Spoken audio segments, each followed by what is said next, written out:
Imagine waking up every single morning with like a specific rigid budget of words you're allowed to speak. You go about your day, you order your coffee, you talk to your colleagues, catch up with friends, but every time you open your mouth, you're depleting this finite account. Right. Now imagine that budget shrinking year after year, and you don't even notice it's happening. Which is a terrifying thought. It really is.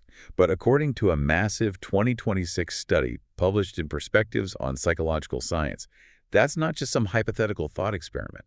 It's actually the current reality of human communication. Yeah, it is.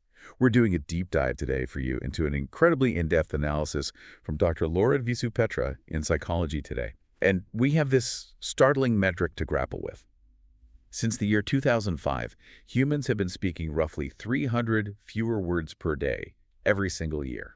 And, I mean, just to put that into perspective for you, 300 words is about the length of a full page in a novel. Yeah, or roughly 3 minutes of an uninterrupted monologue.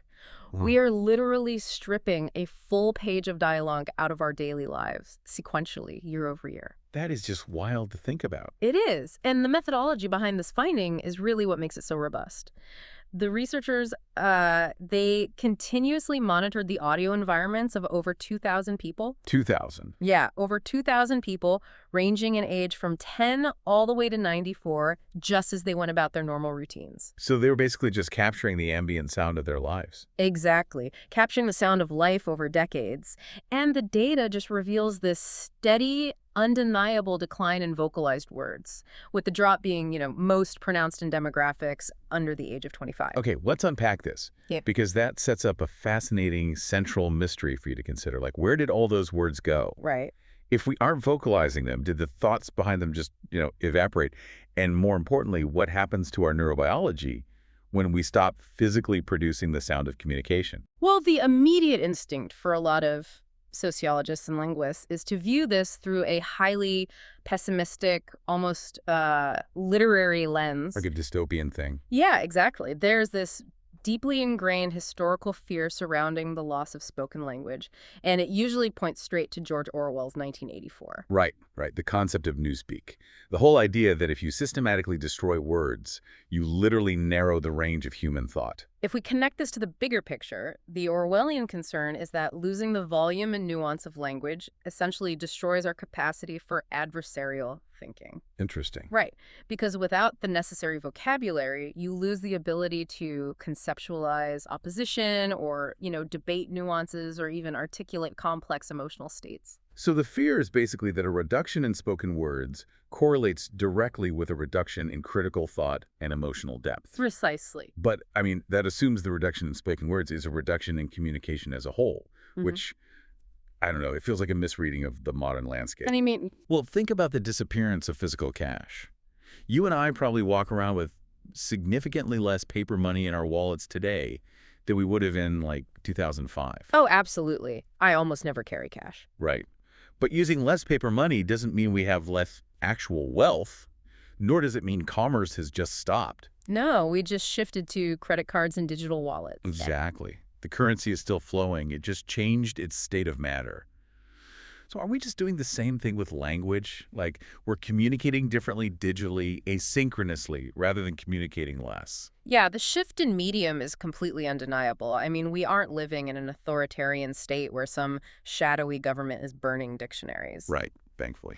The decline in spoken conversation is just a natural byproduct of our environments migrating from physical to digital spaces. We're speaking fewer words out loud, sure, but we are texting and messaging and posting far more. So the currency of communication has just migrated from the vocal cords to the fingertips. But if it's just a shift in the medium, that forces us to ask why we collectively opted for the new medium. Like, why trade the human voice for a keyboard? Right. And the research points to something incredibly mundane but universally relatable. Which is? The fear of awkwardness. Really? Just awkwardness? Yeah. There was this 2021 field experiment that isolated this exact behavioral shift. Researchers instructed participants to reconnect with an old friend, or in some cases, a complete stranger. Okay. And the variable was the medium. One group had to use voice-based media, like a phone call or a voice note, while the other group used text-based media, so email or text messaging. I imagine the vast majority preferred the text option. Overwhelmingly. Yeah. But the critical finding was the aftermath of the interaction. The voice interactions created vastly stronger social bonds. Oh, interesting. Yeah. Participants who actually spoke to each other reported feeling significantly more connected, and contrary to what the participants feared, there was no actual increase in awkwardness during the phone calls compared to the texts. Wait, so the awkwardness they were afraid of didn't even happen? Exactly. The barrier to using voice wasn't actual friction. It was what the researchers termed miscalibrated expectations. Miscalibrated expectations, meaning we're just fundamentally bad at predicting our own emotional responses to a social interaction. Precisely. We anticipate cringe. Generation Z and millennials in particular, they anticipate that a direct voice interaction will be fraught with uncomfortable pauses or, embarrassing tone misjudgments and just general social pain. So to avoid this entirely fabricated future awkwardness, they just opt for the perceived safety of a text message. Right. They choose a socially suboptimal method of connection as a defense mechanism against an awkwardness that rarely even materializes. There's an example from the article that perfectly encapsulates the mechanics of this defense mechanism. Oh, the anime reference? Yeah, it references this popular anime called Komi Can't Communicate. Right. The main character is this high school girl with a severe communication disorder who really wants to make friends, but is just paralyzed by the prospect of speaking out loud. Mm-hmm. So her solution is to interact with her first friend by writing messages back and forth on a classroom chalkboard. Which is a highly effective visual metaphor for asynchronous communication. It really is. The chalkboard is safe because it introduces a time delay. You can write something, erase it, carefully curate your phrasing, and you just completely eliminate the variables of real-time interaction. Right, your voice won't crack. Exactly. Your voice won't crack, you won't make the wrong facial expression, you won't accidentally interrupt the other person. The modern smartphone screen is literally just a pocket-sized chalkboard. It allows us to bypass the tightrope walk of live conversation. The tightrope walk is an apt way to describe synchronous communication. It requires real-time processing, rapid adaptation, and vulnerability. Texting removes all those demands. Yeah, it does. But this brings us to a critical divergence in the data. We know texting is cognitively safer, and it helps us bypass the fear of cringe, but is it performing the same biological function? Right. We might cognitively understand a text message, but our physiology interacts with it very differently. This is the turning point in the research that completely alters how we have to look at those 300 disappearing words. Let's look at that stress study involving the mothers and daughters because it exposes a massive illusion in how we use technology to comfort each other. It's a landmark piece of neurobiological research. Scientists placed a group of daughters in a highly stressful laboratory situation, basically a task designed specifically to elevate their stress hormones. Right. Following the stressor, the daughters were divided into 3 groups. One group was instructed to instant message their mothers for support, another group was told to call their mothers on the phone, and the third was a control group that had no interaction with their parents at all. Good. Researchers are looking at cortisol levels here, right? Yes. They measured the daughter's salivary cortisol, which is the primary biomarker for stress. For the daughters who called their mothers, cortisol levels dropped rapidly. Makes sense. And more importantly, they experienced a significant release of oxytocin, which is the hormone responsible for social bonding and feelings of safety. So the biological signature of being comforted. Exactly. But the data from the texting group presents a really stark contrast. For the daughters who only texted their mothers, their cortisol levels remained incredibly high. Wow. In fact, their physiological stress response was completely indistinguishable from the control group who hadn't communicated with anyone at all. That is wild. Yeah, the text messages provided 0 physiological stress relief, and that vital release of oxytocin was completely absent. My immediate skepticism when reading that was about the content of the messages. I just assumed they were Providing better advice. Exactly, that's what everyone thought. Right. I assumed the mothers on the phone were just giving more nuanced emotional support than the mothers typing on a keyboard. But the researchers controlled for that. They did. They analyzed the transcripts of the text messages and the phone calls. The mothers who texted were just as supportive, expressive, and loving in their specific word choices as the mothers who called. The semantic value, like the actual data packet of the words, was identical. The intention and the vocabulary were exactly the same, but the biological receptor completely failed to process it. Here's where it gets really interesting for you listening. It forces you to realize that texting a supportive message is quite literally like texting someone a hug emoji. That's a great way to put it. Your brain looks at the screen, processes the visual data of the little yellow face with the hands, and cognitively understands the concept. Your brain notes, oh, my friend is signaling affection. But your body physically feels nothing. Right. There's no warmth, no pressure, no slowing of your heart rate. The human body simply cannot process a text message as comfort. And to understand why, we have to look at the evolutionary biology of mammalian attachment. For millions of years, the mammalian nervous system has relied on acoustic frequency to signal safety. Acoustic frequency. Yeah. When an infant is distressed, the acoustic vibration of a caregiver's voice actually stimulates the vagus nerve, which runs from the ear to the heart and the gut. Oh, wow. That physical vibration is the specific biological key required to unlock the release of oxytocin. You just cannot hack that system with visual symbols on a screen. So without the acoustic vibration, the words are just raw data, which creates a really strange paradox for us today. We think we're maintaining our relationships efficiently by firing off quick textual check-ins. We think we're depositing funds into that communication bank account we talked about earlier. But physiologically, we're basically putting our relationships on a starvation diet. We're sending the data of comfort without the biological mechanism required to actually receive it.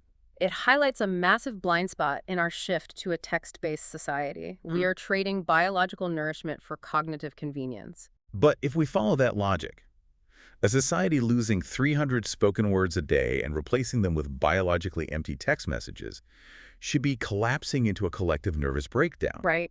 Which we aren't. Exactly. We're still functioning, which suggests we need to look closer at which 300 words we're actually losing. Maybe we aren't losing the deep late-night phone calls with our closest friends. Maybe we're just losing the friction of small talk. Like chatting with the cashier? Yeah, asking a stranger for directions, or commenting on the weather in an elevator. Is it possible that losing small talk is actually an optimization of our social energy? There is a really compelling behavioral argument for that. Small talk carries a surprisingly high cognitive load. Really? Even though it's so mindless? Yeah, because you're probing a stranger, attempting to find common ground, managing the risk of rejection, and often navigating incredibly mundane topics. A major study published in Psychological Science examined conversational habits relative to self-reported happiness. And the data showed that the happiest participants engaged in twice as many genuine, substantive conversations as the unhappiest participants. And crucially, they engaged in 1/3 as much small talk. So the data suggests happy people just bypass the weather and jump straight to the substantive stuff. That correlation actually inspired two behavioral scientists, Kristen Berman and Dan O'Reilly, to conduct a pretty unorthodox social experiment. They hosted a dinner party with a strict, non-negotiable rule. Let me guess, small talk was banned. Completely banned. You could not ask someone what they did for a living, where they were from, or how their commute was. See, that removes the entire search phase of human interaction. Yeah. Like, how do you bridge the gap with a stranger if you can't establish baseline common ground? Well, the hosts provided the common ground by issuing conversation scripts and prompts, and they intentionally selected out-of-the-box, highly intense topics. Like what? Guests were instructed to debate the ethics of suicide prevention, or to discuss the nuances of the art of the dominatrix. Oh my gosh. Yeah. They forced the guests to completely bypass the shallows of social interaction and dive directly into the deep end. And what was the psychological outcome of forcing people to discuss a dominatrix over the appetizer? The guests reported feeling significantly happier, more connected to the other attendees, and highly engaged with the evening. The experiment seemed to suggest that our typical conversational runway is unnecessarily long and tedious. It makes a great case for optimizing interaction. Just cut the fat, ban the weather talk, and only engage in high-stakes philosophical debates. But this raises an important question. Did the dinner guests genuinely enjoy the party because the specific topics were edgy and profound? Or did they enjoy it because the hosts removed the exhausting friction of navigating a social interaction from scratch? Oh, that's a good point. Berman and Ehrlich effectively removed the fear of awkwardness that we discussed earlier. They gave everyone a script, making it socially safe to bypass the cringe of finding a topic. So the deeper question is whether the topic is what matters, or if the act of frictionless interaction is what provides the reward. Exactly. Do I actually need a profound, highly intellectual topic to get that vagus nerve stimulation and that hit of oxytocin? Or are our expectations just miscalibrated again? Well, a massive 2026 study spanning 1,800 participants and 9 separate experiments gives us the answer. Okay, what did they find? Researchers wanted to isolate the value of the interaction from the value of the topic itself. So they forced participants to engage in conversations about incredibly dry, inherently dull subjects. We're talking maximum boredom. Exactly. Participants were assigned to discuss the granular history of World War I, the mathematical intricacies of the stock market, or, the specifics of various vegan diets. Yeah, if you tell me I have to talk to a stranger about the stock market for 20 minutes, my immediate expectation is that it will be excruciatingly dull. And across all 9 experiments, the participants shared your exact expectation. Before the conversations began, they consistently and severely underestimated how much they would enjoy the interactions. They anticipated grueling, monotonous encounters. Right. But the post-conversation data completely contradicted their predictions. So once they actually started talking, the dread dissolved. It did.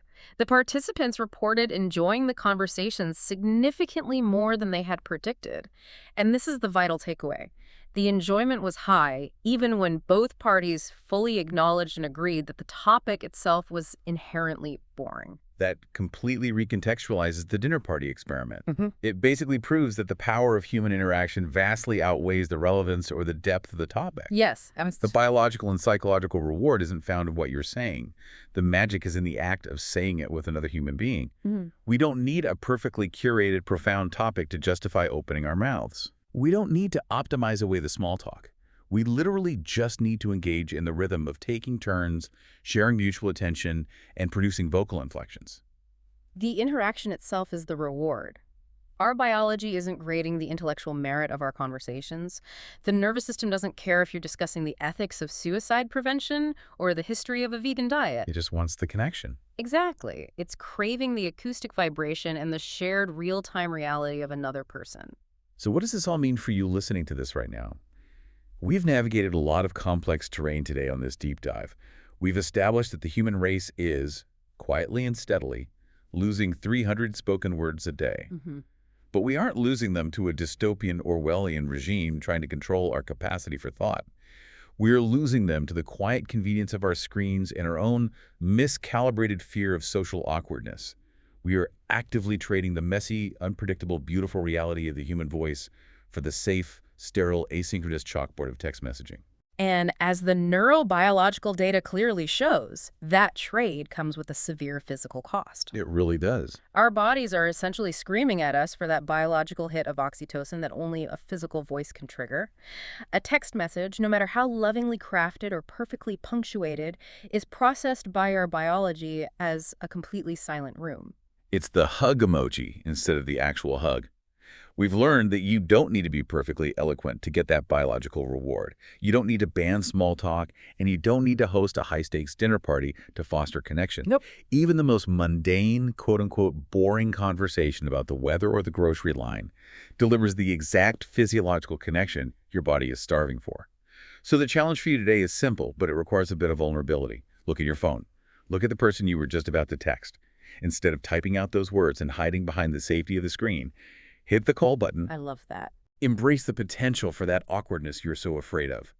Let them hear the vibration of your voice and give your biology and theirs the tangible connection it actually needs. It is a vital challenge for our current moment, but I want to leave you with a final kind of lingering thought to explore on your own, one that builds on everything we've analyzed today. Okay, let's hear it. We've established that the mammalian nervous system physically requires the acoustic sound of a voice to release oxytocin, lower cortisol, and signal safety. We know that text alone cannot turn that biological key. Right. But we are simultaneously entering an era where artificial intelligence is rapidly perfecting the mimicry of human speech. We're surrounded by increasingly flawless, simulated voices algorithms that can pause, breathe, inflect, and modulate their tone just like a real person. Basically, an acoustic vibration generated by code instead of vocal cords. Precisely. As those AI voices become indistinguishable from our own, will our primitive biology be able to tell the difference? Will our vagus nerve respond to a machine's frequency and release that comforting oxytocin? Oh, wow. If the brain cannot differentiate between a human and an algorithm, will we find ourselves chemically bonding with software? As we continue to lose those 300 words a day with each other, we have to ask if we will eventually replace them by seeking biological comfort from a ghost in the machine. If a text message is a hug emoji, what is a perfectly synthesized AI voice? That is exactly the kind of unsettling, profound question we need to be asking as our daily budget of words keeps shrinking. Thank you for taking this deep dive with us. We'll catch you next time.